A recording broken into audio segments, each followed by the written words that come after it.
Let's talk about the future. I know that in some countries, probably less in Thailand, there were some fears about the science fiction scenario of AI taking over and killing us all. That's not going to happen. That's just not a thing. That's more science fiction than reality. AI is a very powerful technology. It's also not magic. หากพูดถึงผู้ทรงอิทธิพลด้าน AI ของโลกชื่อของแอนดรูอึ้งจะอยู่เป็นลำดับต้นๆเขาเป็นผู้อยู่เบื้องหลังความสำเร็จของ Coursera แพลตฟอร์มและ Deep Learning AI การเรียนรู้ออนไลน์ที่รวมคอร์สการเรียนการสอนจากมหาวิทยาลัยและบริษัทชั้นนำของโลกมีได้พบคุณแอนดรูครั้งแรกนะคะที่งาน CES 2024 ที่สหรัฐอเมริกาเมื่อต้นปีนี้เองค่ะความรู้สึกแรกที่ได้สัมผัสแล้วก็เห็นเขาบนเวทีนะคะถือว่าเป็นคนที่ไม่พูดเกินจริงนะคะเป็นคนที่ humble มากๆรู้สึกประทับใจมากค่ะและครั้งนี้ค่ะเป็นการที่คุณแอนดรูเนี่ยได้มาที่ประเทศไทยนะคะต้องขอบคุณทาง KBTG ด้วยที่ให้โอกาสในครั้งนี้เรามีโอกาสได้สัมภาษณ์สั้นๆประมาณ15 นาทีนะคะไปพบกับการสัมภาษณ์ในครั้งนี้กันเลยค่ะ Thank you so much for your time, Andrew. It is our great honor for Techsauce team to have the opportunity to interview you. Before we start, first of all, I would like to ask about what brings you to Thailand. I've been hoping to visit Thailand for a long time, and so when KBTG and KBank kindly invited me to visit, I was very happy to get to spend a few days here and meet with many business as well as government leaders to see what we can do on AI in Thailand. Wow, amazing. การมาของคุณแอนดรูอึงค่ะต้องบอกว่ามีหลากหลายประเด็นเกี่ยวกับเรื่องของ AI มากเลยแล้ววันนี้เราจะมาสรุปประเด็นให้ฟังกันนะคะประเด็นแรกค่ะเป็นเรื่องของการทำงานค่ะหลายๆคนมักจะสอบถามกันว่าเวลา AI มาเนี่ยมันจะเข้ามาทดแทนคนหรือเปล่าจะเข้ามาทดแทนงานหรือเปล่าแต่คุณแอนดรูเนี่ยมองแตกต่างกันค่ะท่านบอกว่า AI เนี่ยจะเข้ามาทดแทนงานบางงานในที่นี้ก็คือคำว่า task นั่นเองนะคะมันจะเข้ามาแทน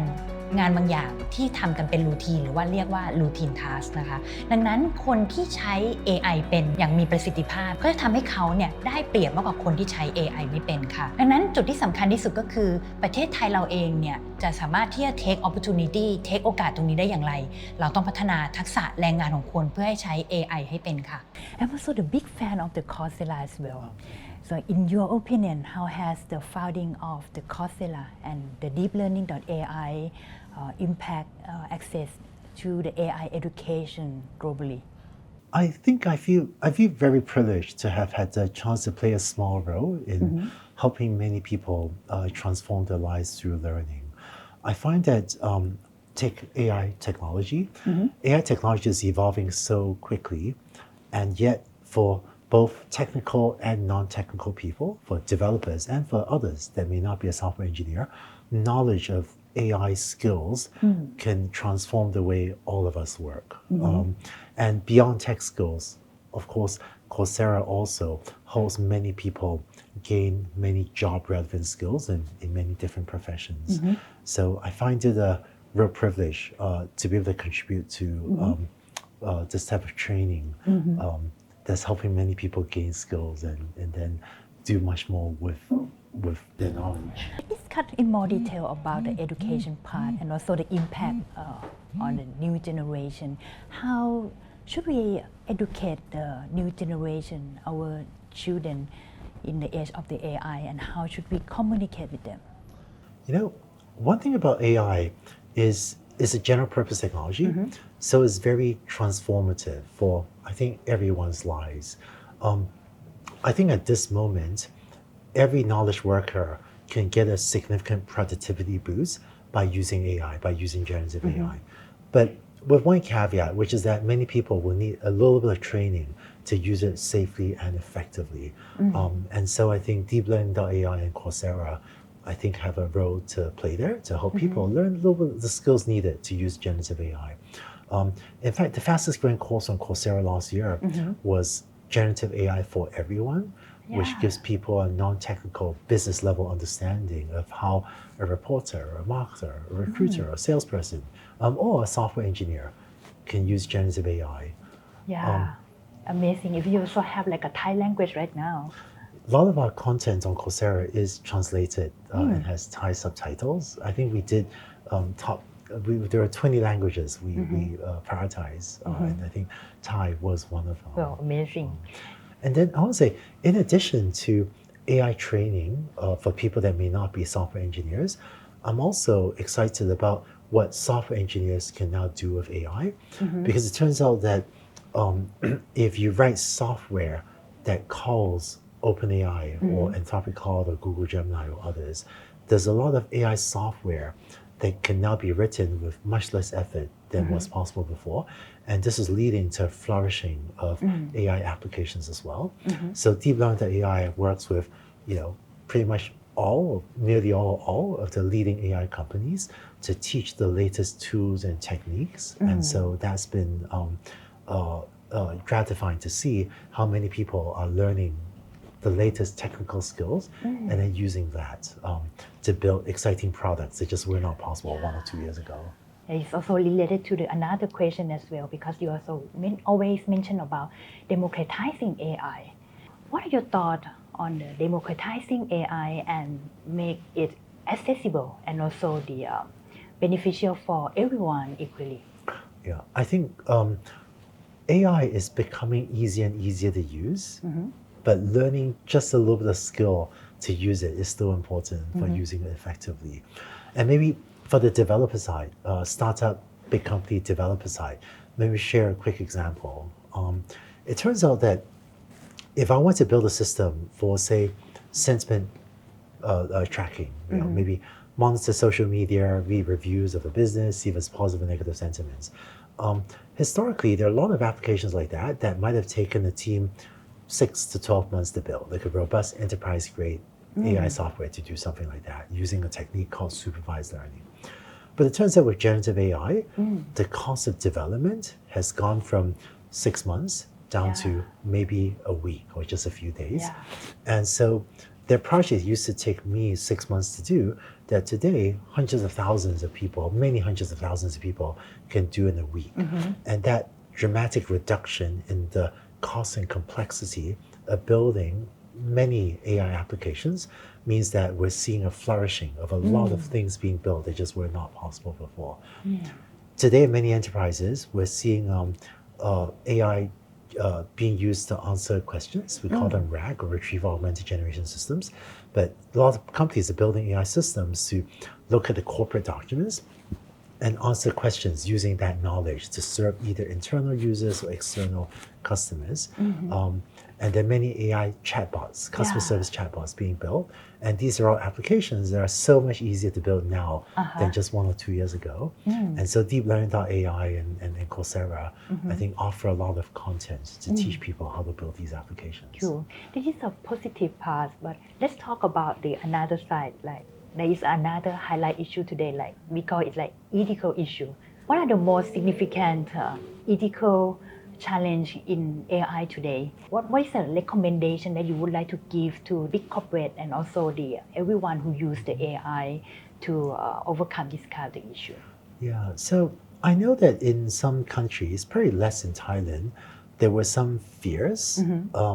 about the science fiction scenario of AI taking over and killing us all.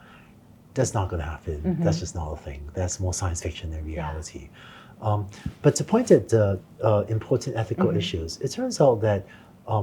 AI is a general purpose technology, and so the ethical issues tend to relate to the application rather than the technology. So for example, if you're using AI to build a medical device, then I think people have certain standards and expectations about what it takes to make a medical device safe.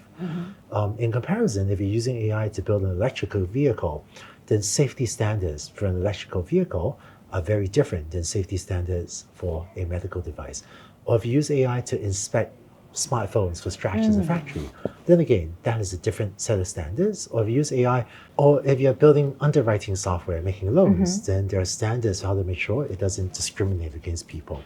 So I find that a lot of the ethical issues of AI relate more to the application, which is why I tend to recommend to business and developers for the application you're building, if that sector already has standards, it's good to refer to those standards. But then also, my teams will often spend some time to brainstorm in advance all the things that could possibly go wrong. And when we do that, we can often put in place monitoring metrics, mitigation plans to make sure that the unacceptable outcomes have low risk or don't happen. I see. Currently, we are facing many social problems. How do you think about the AI can play a crucial role in addressing critical social issues such as the poverty, the education, and also the climate change? Yeah, so AI is a very powerful technology. It's also not magic. Yeah. So I think there is work that needs to be done to figure out how it can be applied to solve the problems that we think are important. So take climate change. AI Fund, we work with AES, which is one of the largest producers of renewable energy in the world. They're actually the biggest seller of renewable energy to data centers, for example, to try to use AI to make renewables even more efficient. I think finding ways to decarbonize hopefully will help with climate change. And I'm also doing some work on AI-based climate modeling to see if there are technologies for cooling down the planet. I feel like education is a really difficult and important problem. And so we and others are exploring how to use AI to support students' learning. And I think in terms of poverty, I hope that there will be a path to help many people build better careers and earn more wealth by using AI tools. But then I realize also that that's a more fundamental question, and I hope AI could play a role in solving it, but I also don't know that AI is the solution to these very deep problems. Okay, last but not least, let's talk about the future. So what are your thoughts about the AGI, and in the next 10 years, how do you think about the AI will change our life and also our world as well? So the set of tasks that AI could do is rapidly expanding. In fact, AI now can do quite a lot of things. One of the exciting technology trends is something called AI agents or agentic AI. And what that means is today, a lot of people use large language models by prompting it to write an essay. But that's like asking someone write an essay by typing from start to finish without ever using backspace. And it's hard to write like that. Agentic AI is a different type of workflow where you ask the AI to first write an outline, then do some web research if needed, then write the first draft, then critique the draft and revise it. But with this type of agentic workflow, which is maybe more similar to how a human would write, the AI can look at the essay and just work it over and over, to think about it, revise it, think about it, revise it, and this results in a much better workflow. And this is expanding the set of tasks that AI could do. So this is an exciting trend. Regarding AGI, the standard definition of AGI is AI that could do any intellectual tasks that a human can. So when we have AGI, AI should be able to learn to drive a car, or learn to fly a plane, or learn to write a PhD thesis in university. For that definition of AGI, I think we're many decades away, maybe even longer. I hope we'll get there in a lifetime, but I'm not sure. One of the reasons that there's hype about AGI in just a few years is there's some companies that are using very non-standard definitions of AGI. And if you redefine AGI to be a lower bar, then of course we could get there in 1 or 2 years. But using the standard definition of AGI, of AI that could do any intellectual task a human can, I think we're still many decades away. But I think it'd be great if we manage to get there. Yeah, thank you so much, Andrew. We have learned a lot from you too. Thank you so much for your time too. Okay, thank you. ในการสัมภาษณ์ครั้งนี้เราได้รับการสนับสนุนสถานที่การถ่ายทำจาก House of Wisdom คลับแห่งความรู้ที่ก่อตั้งโดยคุณโจ้ธนาเทียนอัจฉริยะและคุณกระทิงเรืองโรจน์ภูลผลโดยคุณแอนดรูได้มีเซสชั่นพิเศษที่นี่ด้วยค่ะซึ่งมีได้เข้าร่วมงานครั้งนี้และขอสรุปเนื้อหาที่น่าสนใจสำหรับภาคธุรกิจมาเล่าสู่กันฟัง โอกาสของ AI ในประเทศไทยค่ะทางคุณแอนดูมองว่ามันต้องเกิดขึ้นจากความร่วมมือนะคะทั้งในฝั่งของภาครัฐบาลแล้วก็ผู้นำในภาคเอกชนด้วยค่ะซึ่งความร่วมมือเป็นสิ่งที่สำคัญอย่างมากที่จะสร้างให้เกิดการขับเคลื่อนในการเอา AI มาใช้อย่างมีประสิทธิภาพให้กับประเทศค่ะแต่จุดที่สำคัญที่สุดค่ะคือคำว่า collaboration หรือว่าความร่วมมือตรงนี้เนี่ยมันจะเกิดขึ้นได้ก็ต่อเมื่อต้องมี use case เกิดขึ้นดังนั้นมันต้องมีการทดลองมีการสร้างความร่วมมือและทำให้เกิดโปรเจกต์ขึ้นมาจริงๆในขณะที่ฝั่งของรัฐบาลค่ะควรต้อง ต้องส่งเสริมนะ ecosystem ทางด้าน AI โดยที่เน้นให้เกิดการลงทุนนะคะในเรื่องของการวิจัยนะคะการพัฒนาบุคลากรและก็เรื่องของชุมชนค่ะนอกจากนี้ค่ะควรต้องให้การสนับสนุนนะคะให้เกิด Open Source Software มากขึ้นเพื่อจะเพิ่มโอกาสให้คนสามารถที่จะเข้าถึงในการใช้ AI ได้ค่ะและสุดท้ายค่ะต้องไม่ปิดกั้นแล้วก็มีการ regulate จนเกินไปนะคะไม่งั้น innovation จะเกิดขึ้นได้ยากค่ะคุณแอนดู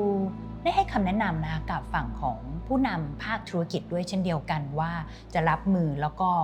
เอาเรื่องของ AI เนี่ยมาเสริมทัพให้กับองค์กรอย่างไรค่ะข้อที่1เลยค่ะท่านบอกว่าในเชิงของการทำงานนะคะพนักงานทุกคนเนี่ยควรจะมีทักษะนะคะในการนำเอา AI มาประยุกต์ใช้นะคะยกตัวอย่างง่ายๆเลยค่ะเครื่องมืออย่าง Generative AI ยกตัวอย่างเช่นเคสของ ChatGPT นะคะให้เอาเครื่องมือพวกนี้เนี่ยเข้ามาช่วยเป็นเสมือนกับเพื่อนคู่คิดของพนักงานค่ะและก็ผลิตแล้วก็สร้างสรรค์ผลงานใหม่ๆควบคู่กันไปเหมือนเป็นเพื่อนร่วมงานนั่นเองค่ะเรื่องที่2ค่ะเป็นหัวใจสำคัญเลยค่ะต้องบอกว่าควรจะมีทีมงานที่เข้ามาวิเคราะห์ดูนะคะว่าในองค์กรเราเนี่ยมีงานหรือว่ามี process กระบวนการอะไรบ้างแล้วก็ที่สามารถเอา AI เนี่ยเข้ามาช่วยเพิ่มประสิทธิภาพแล้วก็รวมถึงเข้ามาช่วยผู้คนต่างๆที่อยู่ในองค์กรของเรานะคะการที่เราทำสิ่งนี้เนี่ยจะช่วยทำให้เราเนี่ยเข้าใจผลกระทบที่มาของ AI ค่ะและรู้วิธีการรับมือรวมถึงการวางกลยุทธ์เพื่อปรับแผนในการว่าจ้างงานบุคลากรด้วยเช่นเดียวกันค่ะเรื่องสุดท้ายค่ะถือว่าเป็นเรื่องหัวใจสำคัญคือการมองไปข้างหน้านะคะว่าเราจะสามารถเอา AI เนี่ยมาช่วยในการค้นหาแล้วก็สร้างสรรค์บริการใหม่ๆได้อย่างไรได้บ้างนะคะซึ่งการประเมินแล้วก็วิเคราะห์ในเรื่องนี้เนี่ยจะทำให้เรารู้ว่าเราควรจะเอา AI เนี่ยเข้ามาใช้ในองค์กรผ่านกระบวนการไม่ว่าจะเป็นการพัฒนาเองนะคะการพัฒนาร่วมกันกับพาร์ทเนอร์การลงทุนหรือว่าอาจจะเป็นการซื้อโซลูชันเข้ามาใช้ในองค์กรเป็นต้นค่ะและทั้งหมดนี้คือคำแนะนำจากผู้ทรงอิทธิพลด้าน AI ของโลกคุณแอนดรูว์อึ้งขอบคุณ KBTG สำหรับโอกาสพิเศษในครั้งนี้และ House of Wisdom สำหรับสถานที่ในการสัมภาษณ์ค่ะ